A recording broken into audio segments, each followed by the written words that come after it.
Welcome back to another episode of our 6-person combat showcase for Divinity Original Sin 2. I've been trudging through this. The 6-person encounters, they are, at least with the mods I've got on to make it a little bit more challenging for 6 people, they are long fights. It is a slog getting through some of this. But we are the Eternal Atera.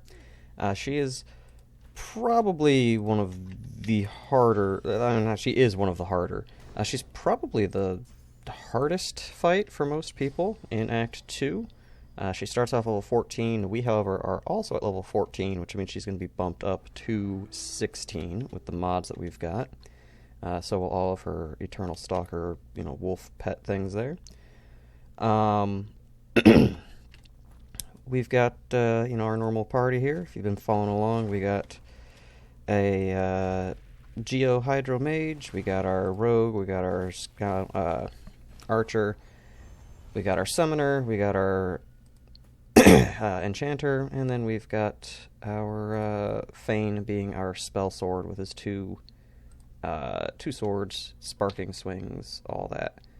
Now I am going to I can't teleport him. I put a Fortify on him like an idiot. Okay.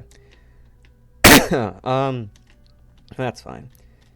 Maybe we could nether swap her. No, I want to keep her up top. Anyway, she has, I was going to say low physical armor, but she really doesn't have low physical armor. It's just lower than her magic armor.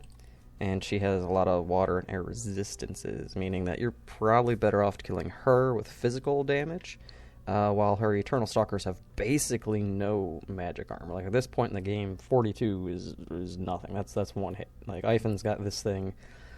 It's a one action point area effect, and it's almost going to be enough to take that down.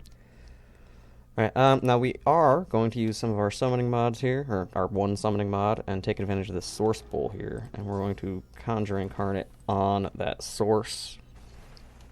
And that's going to make a source infused incarnate, which is very strong. He's got access to all of the source, no, not all of them, all of the main 4 source nukes in the game, making him pretty powerful there. We're going to boost him up just a bit. And with our mod, we've got some elite enemies popping up, and we'll have an extra 50% enemies. It does not look like the Eternal Atera is getting a copy of herself as one of the extra enemies. Now, she is probably going to nuke right off the bat. Hit Superconductor. That's not quite a nuke, but it's basically a nuke. And she's going to make it rain. Yep, so she's going to be stunning Ifin, it looks like. Okay, not too bad, actually. I was expecting a little bit worse. We're going to have Fane pop up here. And then we're just going to try and get some physical damage onto her as soon as we can. I'm actually going to time warp myself there. And get sparks going. So that we can hit her with some physical damage and hit the Eternal Stalkers with magic damage just to get their armor down and make them easier to deal with. Now, they do explode on death, so we got to watch out for that. There are not a lot. There's only 2 extra ones, actually. There's not too bad. But we do got to watch out for them dying next to us and exploding. That can be some pretty big damage. Did Eternal Atera get the elite buff? She didn't get the elite buff either. So, yeah, she's actually... This is kind of best case scenario for how our mods could have made this more challenging. So we're going to hop over here.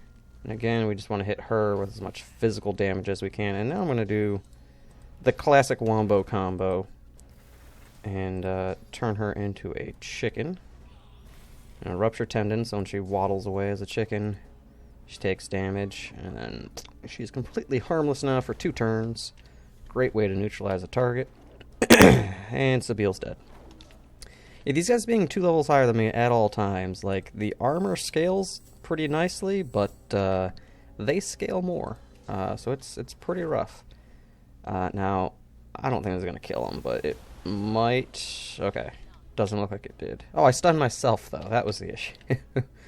Alright, we're going to delay Red's turn. Let the Incarnate go, and we're going to use Pyroclastic Eruption, so he just hits everybody with one of these. Now, this one's definitely dying, this one's definitely dying. These two, that one's got some overlap, so he's probably dying. That one I think will be fine. That one should be fine, but the rest of them, that one should be fine, yeah. So, some of them are going to die here, and they're going to explode, and potentially kill some of my guys. Let's just see what happens. Lag happens. Okay, they blew up. Losa almost died, and she is stunned. That actually, all in all, that's not too bad. I thought that would hit Beast and Fane with these two back here, but it's a smaller explosion than I thought.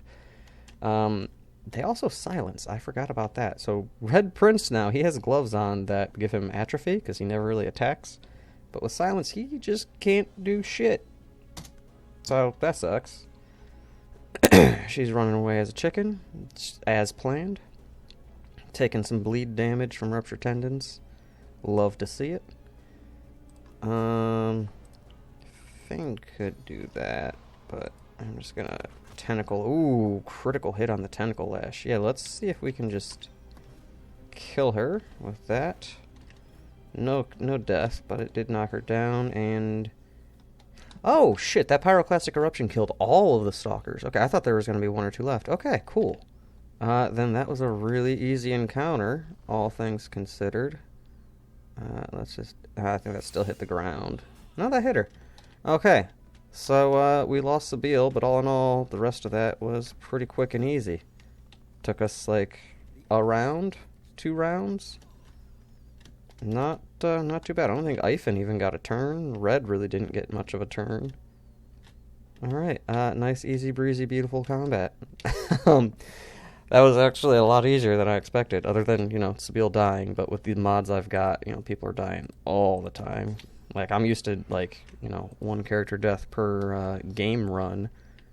I've been getting, like, 1, maybe 2 per combat with this mod. Like, stuff's rough. In Act 3 and 4, it's just gonna get rougher. Alright, so there we go. Not too difficult of a fight.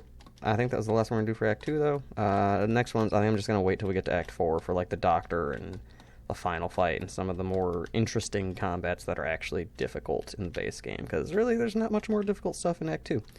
So I will see you guys in Act 4.